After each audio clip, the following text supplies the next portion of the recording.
Si vous ne travaillez pas pour vos rêves, quelqu'un vous embauchera pour travailler pour le rêve de quelqu'un d'autre. Steve Jobs. Avant de fonder mon entreprise, j'ai appris la leçon la plus importante de ma vie: il est impossible de plaire aux esprits pauvres. Si vous les invitez à investir dans leur esprit en acquérant des connaissances, ils répondront qu'ils le feront lorsqu'ils auront de l'argent. Si vous leur offrez quelque chose gratuitement, ils penseront que c'est un piège. Si vous leur proposez une petite entreprise, ils diront qu'ils ne gagneront pas beaucoup. Invitez-les à investir en grand, et ils diront qu'ils n'ont pas d'argent. Proposez-leur des choses nouvelles, et ils répondront qu'ils ne savent pas comment faire.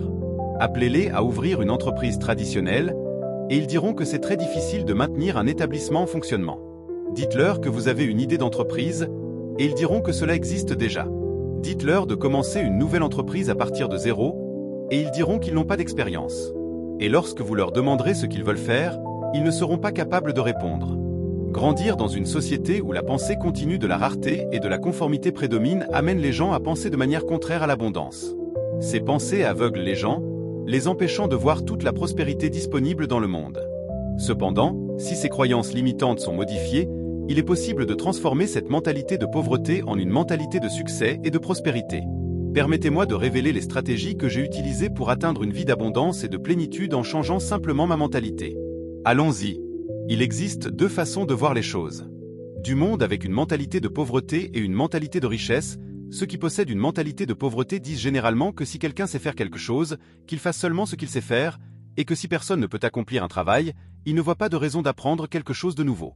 La mentalité d'abondance m'a montré que si quelqu'un peut faire quelque chose, cela signifie que je peux aussi le faire, et que si personne ne peut faire quelque chose, cela signifie que je dois être le premier à le faire. Les personnes avec une mentalité de pauvreté échouent toujours parce qu'elles ont quelque chose en commun. Toute leur vie est basée sur l'attente.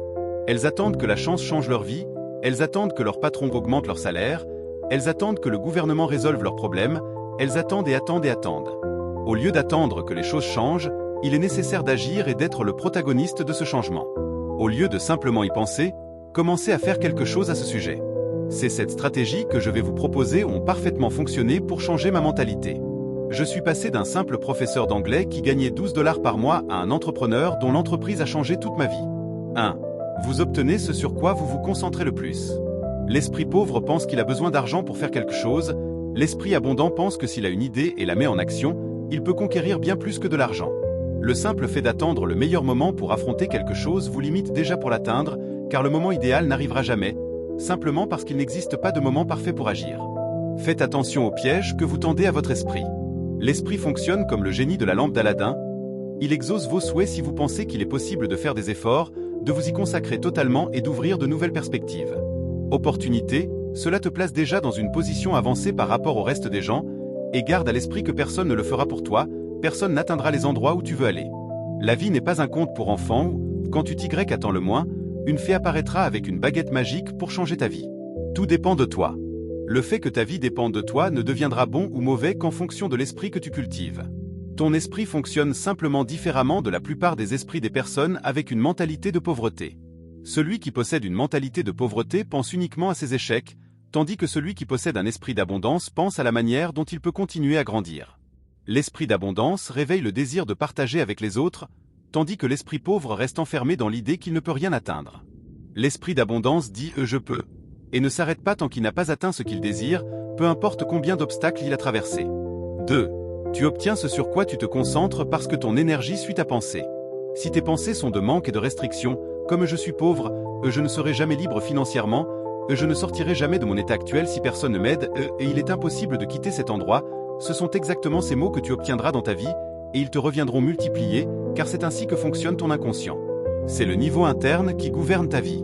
En lui existe une force très puissante qui ne discerne pas ce qui est vrai de ce qui ne l'est pas pour ton bien-être. Si tu demandes quelque chose, l'inconscient l'accepte tel que tu le présentes et il s'efforce de l'exécuter selon les caractéristiques que tu as implantées. Imaginez une personne qui veut perdre du poids et dont la devise dans l'inconscient est « je suis grosse ». J'ai déjà tout essayé et je ne perds pas de poids. L'inconscient n'interprète pas qu'il devrait l'aider à se libérer de ses kilos en trop. Ces mots que cette personne dit ne font que renforcer cette pensée, car elle a clairement dit « je suis grosse », pas des phrases comme « je veux cesser d'être grosse ». Cela signifie qu'elle a donné un ordre si direct à son inconscient qu'il est impossible de l'aider à réduire son poids. 3. L'esprit pauvre ne reconnaît pas le moment présent comme temporaire. Les êtres humains voient toujours les choses de manière extrême et statique. Mauvais ou bon, gros ou maigre, pauvre ou riche. Ainsi, les gens voient l'abondance comme tout aspect de la vie, et pas exclusivement comme de l'argent. Si, au lieu de cela, vous vous entraînez à affirmer que l'abondance n'est pas présente dans votre état actuel, mais qu'au moment opportun, vous aurez la possibilité de changer, vous pourrez renverser cette situation. Pensez que pour manifester la prospérité dans votre vie, vous devez ajouter au moment présent, à la fin de chaque phrase, des mots positifs. De cette manière, vous ouvrez une fenêtre pour que votre inconscient coopère en votre faveur. Par exemple, en ce moment, je n'ai pas d'argent, mais dans les prochaines semaines, j'aurai une abondance d'argent. 4. L'esprit pauvre pense toujours de manière négative. 85% des conversations internes et externes d'un esprit pauvre ont une connotation négative.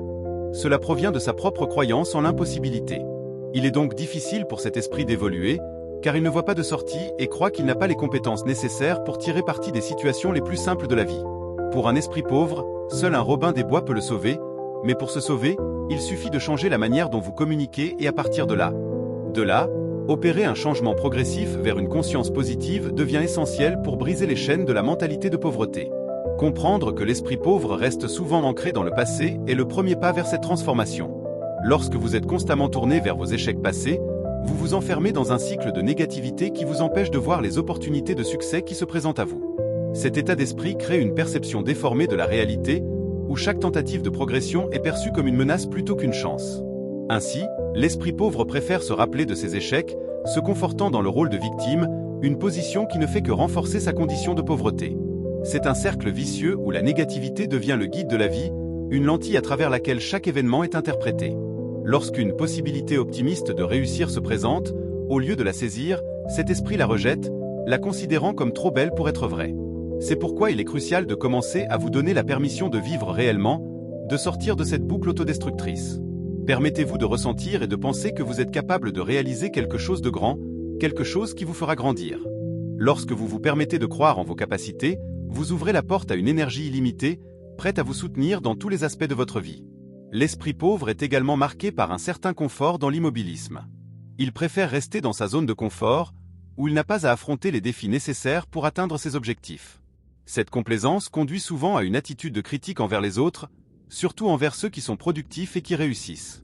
C'est une manière de justifier son propre immobilisme, en dévalorisant les efforts des autres.